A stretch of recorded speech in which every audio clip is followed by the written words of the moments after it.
Welcome back to Financial Therapy. It's not just about the money. I'm personal financial planner, columnist, and financial therapist Rick Kaler. Research tells us that 90% of all financial decisions are made emotionally, not logically. For nearly 4 decades, I've been helping people make better money decisions. So what makes my financial worldview different from most financial experts? I blend the nuts and bolts of financial advice with the emotions that drive making them. Good money decisions are not just about the money. So let's get started with today's episode. Welcome back to another edition. As you know, I've talked more and more about the combination of IFS and money. IFS in financial coaching, financial therapy. And IFS is a therapeutic modality, much like cognitive behavioral theory, narrative theory, Gestalt. Maybe you could add motivational interviewing, positive psychology, just all the different ways that you can approach making sense out of our inner world and the decisions and the behaviors that we manifest. There's no doubt in my mind that IFS offers a powerful roadmap for healing internal conflict. But what happens when IFS is applied rather than in a therapeutic context to a coaching context? And what happens when that path starts to become overregulated or blurred to the point of confusion? So in this episode, I want to walk through the promise and pitfalls of integrating internal family systems into financial coaching as opposed to financial therapy. Now, you might be ready to turn off the podcast if you are more of a consumer wanting to learn more about financial therapy, or the decisions you're making financially. I have been told one of the criticisms or shortfallings of my podcast is that you really don't know who I'm going to be talking to when you tune in. And I accept that, because some days I may be talking to the average consumer.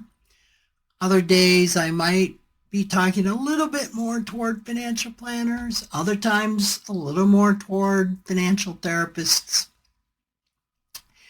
And I can appreciate that. I've actually been advised to split this podcast into 3 so that I could really target each group. And someday I may do that. I still have a day job, though, running a financial planning firm. So that isn't lost upon me. I know I wander around, and this podcast is more about what's on my mind right now. And I do speak to a number of people. So if you're a financial therapist or a coach, I think you'll find this interesting. If you're an IFS financial therapist or coach, you'll really find this interesting, maybe. If you are a consumer of financial therapy, or especially if you're interested in IFS financial therapy, I think this will have some usefulness to you, because I'm going to be talking about how those services are evolving. I mean, let's face it, if you want an IFS financial therapist, I don't know, there's just a handful in the nation right now. It's growing. It will become a thing. I'm probably out ahead of things by, I don't know, maybe 5 years. maybe 10 years, similar to financial therapy when I started dabbling in just financial therapy. I was probably 10 years. I certainly was 10 years ahead of the Financial Therapy Association being formed. So I think the same thing is true with this idea of expanding IFS into our internal financial system. So hopefully you will gain something from my ramblings today. So what I'm talking about today is integrating IFS into financial life planning or financial coaching. It's pretty clear to me what IFS looks like when we integrate it into financial therapy. If you know the IFS process, it's the same exact process. It's the same exact training that anyone trained in the IFS model is going to follow. There is just simply an overlay of the theme of money. So where in unfettered traditional IFS, you have burdens, and you will address those burdens, or they're simply beliefs, and usually beliefs that don't serve us well, that very young parts of us adapt. We're looking for the financial beliefs. And oftentimes, because of the work that I did with the Clances in developing the idea of money scripts, those are beliefs we have about money. In IFS, those are really money burdens. And we often start with the money script to track down the part that believes that. So that might be a little bit of a unique way that we get into the IFS parts work, as it's referred to. And then also there can be a component of financial therapy, and you've heard me say this many times on the podcast, that really, when we talk about dollars and cents, I'm thinking about a session I had with a client recently. Our last 2 sessions have been about kind of an analysis of her business and talking a lot about norms in business and troubleshooting things and getting data together. So you'd almost think it was a financial coaching engagement.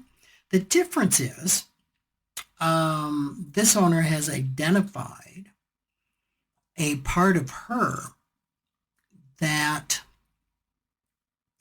is really causing resistance to doing the things that she needs to do to make her business successful. And even recently, she did a lot of inquiry, journaling, reflecting on her family, and found out that these beliefs that are holding her back have been handed down literally for generations. So we've done what we can do to kind of get a handle on all the finances. We have found a major player, a major protector in the system that is actually impeding progress. And that's where we'll go next. And this is, I just say that because it comes to mind. This is so typical in working with any client around money blockages, money behaviors, decisions that just aren't serving them well. Okay, so that's financial therapy, which is not financial planning. Financial planning is completely different. But how about this thing called coaching? Financial coaching.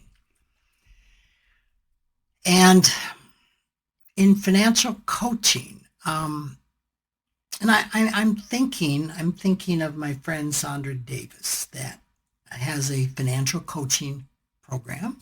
She has a financial coaching certification now that she has worked so hard to receive and is absolutely deserving. There's other folks out there that have financial coaching programs. I think Sandra's is the only one that is certified by, I think, the ICF. And she does not teach or train IFS method in her coaching. So financial coaching, just like financial therapy, is a thing to itself. And there's different ways you can implement that. The thinking is right now, and has been, I mean, this thought's been around for a few years.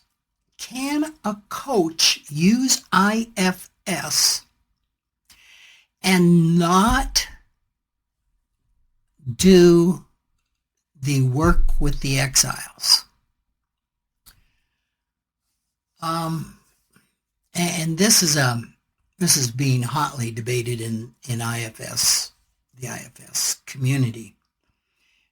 The thinking is this, is you've got to be trained and you've got to know what you're doing in IFS to get the permission of a protector that's protecting a vulnerable part, a wounded part, and actually go to the exile, witness it, learn its story, and help it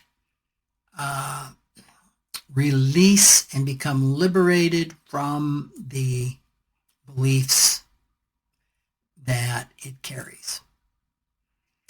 And I had a conversation a month or so ago with Dick Schwartz, the founder of IFS, and he said it's going to the exile. This is the more of the therapeutic part of IFS, where training in the whole model needs to be done. Well, why is that important?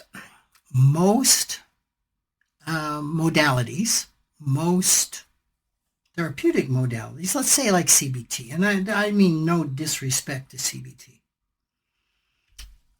but they're dealing with the manager. They're dealing with the protector. They're dealing with the part that says, I want to be perfect. I want to do this right.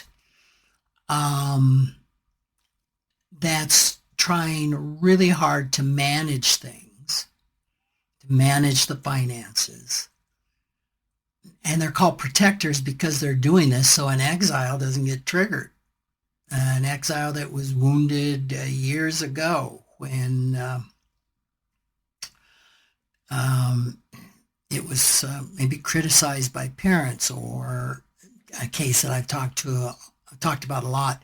The child's money disappears because the parents go bankrupt, or the parents actually steal the money, and this feeling of vulnerability and hurt and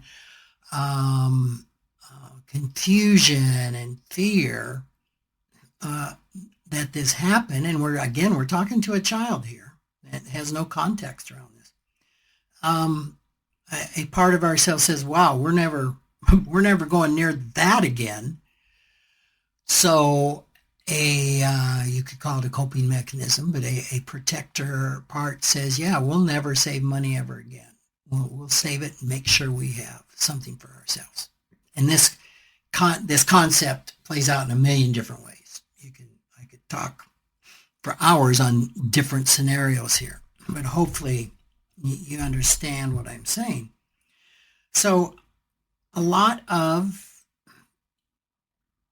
coaching and just a lot of therapeutic modalities work with the managers and try to get the managers to do a better job of managing. And this can work. We can have progress. Ultimately, though, if if that wounded part of ourselves isn't liberated or in some way emotionally healed, we can just visit this over and over and over and over again. So that's why the IFS process is so unique in the way, the methodology, the terminology that it uses to explore the inner financial landscape, the inner family system, as IFS would call it. So there is some advantage of parts talk then in financial coaching. In other words, if I am your financial planner and you are aware of IFS and you're kind of aware of these parts within you and you've done some work, if I can talk to you in terms of parts language, in the terms of, okay, we've got the spending part of you that is doing this. We have the saving part of you that wants to do this. So that would be a typical polarization. That can start framing things up. I mean, I wouldn't have to be doing IFS therapy. I can talk in IFS parts talk. And it really reframes things. I think it's pretty powerful between a couple. For example, when one is angry and says, I am so angry at you, blah, blah, blah, blah, blah, right? How does it shift if your partner says, a part of me is so angry with you? And we've talked about this before on the podcast. Just see what happens in your body when you reframe that, I am so angry with you, to a part of me is so angry with you. Kind of a small shift, but it's really big, because that means not all parts of me are angry with you. A part of me is angry with you. So it's the same thing with when we're talking about financial decisions. A part of me wants to do this particular decision. A part of me wants to do that. A part of me believes the rich are evil. That is quite different from all of me believes the rich are evil. In that we know that's a money script, right? And our logical parts can possibly make the case to us that, well, probably not all rich people are evil. There might be one or two out there that aren't. And that can allow us what we would call a little space, a little separation of, this isn't all of me that is believing this. There's a part of me that absolutely believes that. And there's another part of me that logically says, I don't know that's really true. And it honors both of those positions. IFS is a very gentle and non-judgmental modality of viewing our internal landscape and our internal financial landscape. So, I know it sounds like I'm rambling, but I'm trying to make a point, and the point is there could be some benefit if I, as your financial planner, can talk in parts talk, where we can talk about that part of you that is concerned about the longevity of your money, that it is fearful that you'll run out, or the part of you that really wants to enjoy your money today, and the part that wants to save, the part that wants to do an estate plan, the part that doesn't. And we can just go on and on and on and on with polarizations. Or a part of you that believes this is how I've got to do it because this is how my family always did it. So that's where we're going with this, is what would happen if a financial coach would be able to talk in parts talk, or would know enough about IFS to talk in parts talk, and yet maybe is not trained in the whole IFS protocol of what do you do when you come along or discover an exile, which all protectors are protecting an exile. All managers are protecting an exile.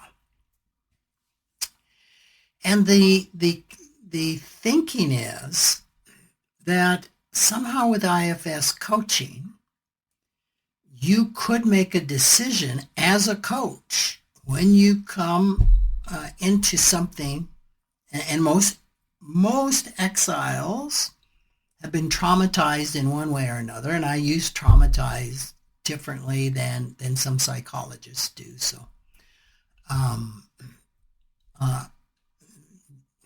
if you're one of those psychologists, bear with me a little bit. But they're all wounded. And what do you do, especially if you don't feel comfortable, or especially if you're not trained, with those exiles? Because until the exile is healed, permanent and lasting behavioral change is probably not going to happen. Okay. So for 40 years, up until January of 2024, IFSI, the IFS Institute, trained both licensed and non-licensed people in IFS, gave them the same training, because a big part of IFS is dropping your agenda. Coaches tell me that they've got to drop their coaching agenda and things that they've been trained in coaching to facilitate IFS. Therapists definitely need to unlearn a lot of things to implement IFS.